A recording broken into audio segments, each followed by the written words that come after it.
Gammaatti garuu maali walaloo akkana jaalatta? Walaloon qubee miti qubee qubni barreessu. Walaloon jechaa miti jecha namuu tarreessu. Kan beekneef qubee ta'us qubee qalamni mirgu kan beekuuf daawwitiidha isa keessatti of argu. Isan beekneef haasaadha haasaa namuu odeessu kan beekuuf itittuudha kan garaa qabbaneessu. Walaloon dhama miiraati isa gammachuuf gadda qubeessaa keessaan cobusi hidda dhiigaatii madda. Malee haasaadhaa miti kan taa'ee dhageeffatuuf haasaa fakkaata malee anaaf garuu ilmoodha ilmoo miixadhee dhale.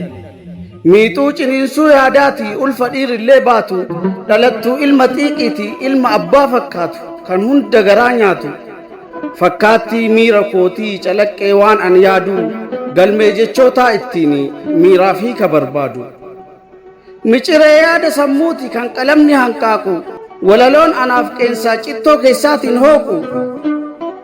Walaloon anaaf soora foonii fi lubbuu qoonqattiin yeedaleessee gaddaaf gammachuun sirbu.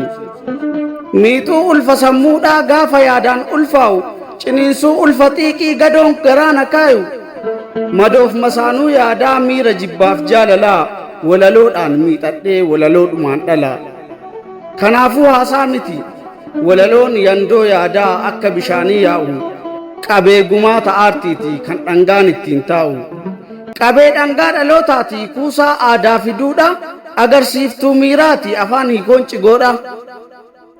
Kanaaf inni weellisus yeedaloon kiiloleessa. Kanaaf inni geerarus goota ittiin si'eessa. Kanaaf inni jaalates jaalala ittiin ibsata. Kanaaf inni wal jibbus jibba ittiin bulgaafata. Walaloon afaan gaddaa walaloon afaan cidhaa kanaaf afaan guuttadhee haasaadhaan miti jedha. Kan hubateef dawaadha koobduu dhukkubbii laphee cabaamee qawwal'aane walaloon abdii qophee.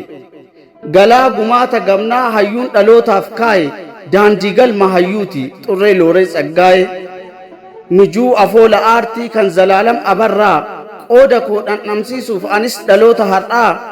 Qalama gu'uu dhoorgee hurgufee mirgisiisee dirra waraqaa gubbaa quba koon qaxxisiisee miixadhee jecha dhalee jecha walaloof ta'u jecha birsagni dhumaa wal ta'ee mana dha'u. Qalama koo boochisee qubee tartiiba naqee 90 dhundhumee 9 barreessee haqee bantii arfan naanna'ee ardii 7 abuuree firii yaadaan funaane yaadaan facaasee guuree.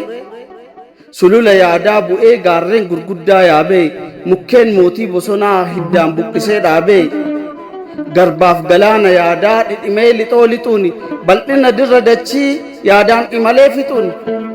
Kan abuure walaloon gaafa deephee katabu hundasaa jechaan ibsuufi meerrundi jechaan qabu. Gaafa jechi dhabames kan miira ibsuuf malee ulfa garaadhaan qabne xiiqii miixadhee dhalee.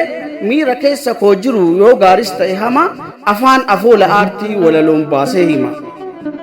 Walaloo afaan faaruu walaloo afaan qeeqaa walaloo afaan gootaa loqoda hayyuuf beekaa. Walaloon afaan seenaan dabre ittiin barraa'u walaloon gumbii boruu fi yaadannoon ittiin taa'u.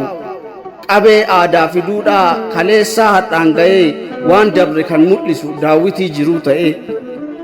Miira keessa koo jiru kan baasee naaf dubbatu walaloon hiriyyaadha kan yaada naaf hubatu.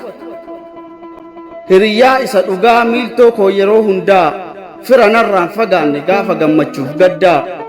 Hiriyyaa rakkina koo dhoksee itti himadhu abukaatoo dhaddachatti haqa dabdeen falmadhu. Kanaafuu walaloo koo hiriyyaa qoodni hiree fiddee walin nu hiite walaloo miiltoo jiruu baga qooda koo taate. Si'iin haasaa kukkuulee gurra namaatti geessa situu dhama itti godhee dubbii kan koo mi'eessa. Silaa madaalan kaasu dubbiin kan koo si malee duranas naaf jira duris situu na falee. Fuulduras umrii dheertuu jaalalaan waliin turra waliigallee kabajaan maatii kitila horra malee gargar hin baanu.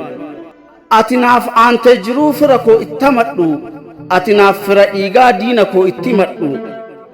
Kanaaf kunoo filadhee imimmaan qalamaatiin jechoota wal qixxeessa. Kanaaf sagalee kootiin bareechee walaleessa.